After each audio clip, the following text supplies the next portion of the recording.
What's happening, Syosset High School freshmen? It's Mr. Flood. Fear not. I know none of you remember me. I was at your school 2 months ago, early December, gave an assembly. Yes, it's coming back to me now. No, it's not coming back to me now. It's okay, guys. I don't mind that you don't remember me. I hope you remember something that I said that day. So, I promised Mr. Raffini and the other administrators there that I would send a follow-up video for you, guys and girls, to remind you. Well, first of all, let me say thank you before I do that. Before my reminder message, I want to say thank you for the way that you treated me when I was there. I've been at Syosset High School a couple times before, and my experience was good. And I live on Long Island, so I love visiting schools on Long Island. But thank you for the way that all of you treated me with respect for the short time that I was there. Thank you for that, because I walk into 100 schools every year, and you don't know anybody. I knew a couple of people there prior to coming in, but thank you for the way that you treated me. And so the more importantly, the reason for this video is to remind you of the challenges that I gave you when I was there, because we all have a built-in forgetter. Young people forget things, old people forget things, middle-aged people forget things. Everybody forgets things. And inspiration, motivation, whatever you want to call it, is just like food. You don't live on what you ate 3 weeks ago. You don't survive on that. You survive on what you eat recently. And certainly you can go without food for a significant amount of time until you couldn't go without it anymore. And you probably can go without motivation and inspiration for a longer period of time. But I think that we suffer just as much from that, mentally, spiritually, emotionally, etc. So the challenges that I gave you when I was there were very simple things. One, look on the inside of people. Don't judge people by the outside. Always give people the benefit of the doubt. And I guarantee you, 99.99% of the time, when you don't go in with a prejudgment of someone else, they won't do that to you.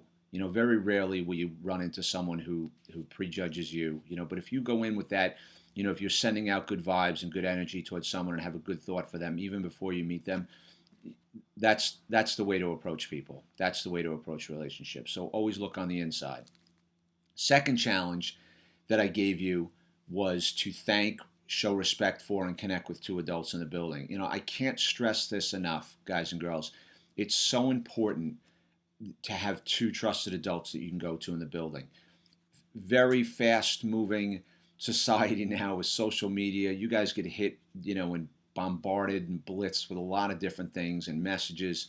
And when those things get overwhelming to you, or something's going on at home or what with your friends or whatever, you need to have someone that you can bounce things off of and run things by and leave things with. I was taught a long time ago that when you share a problem with someone, you cut it in half. In other words, you lighten your load. You don't dump it on someone else, but you leave it with them, and they're not going to pick it up because it's not their stuff. But sharing with someone helps tremendously, and the people to do that with, your friends are great, but sharing with an adult or two who can give you some perspective on things. And I guarantee, a girl came up to me in a high school a couple of weeks ago, and she was telling me about problems she's having with a boy and dating and this and that.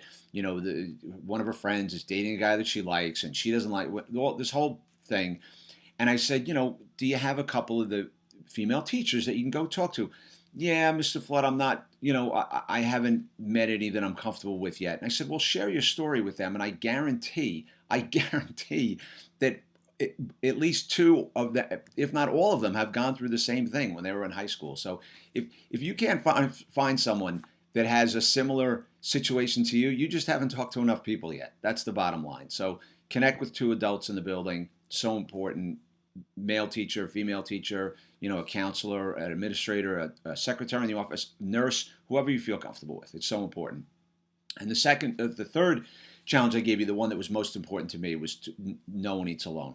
Please take that challenge wherever you can.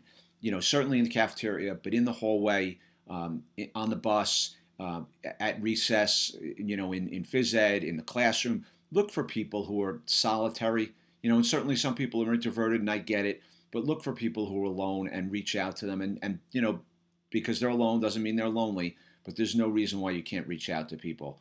And, as part of Look on the Inside, what I've been using lately is become an appreciator. Be someone who appreciates others and doesn't depreciate others.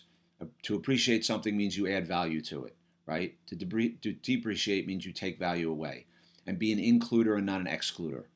So I sincerely hope that you are all well, that you finish up your freshman year strongly, that you have a great second half to the year. Hope I run into some of you, one day in a Starbucks or a Dunkin' Donuts or a Panera or somewhere else in Syosset, Woodbury, Huntington, Cold Spring Harbor, wherever.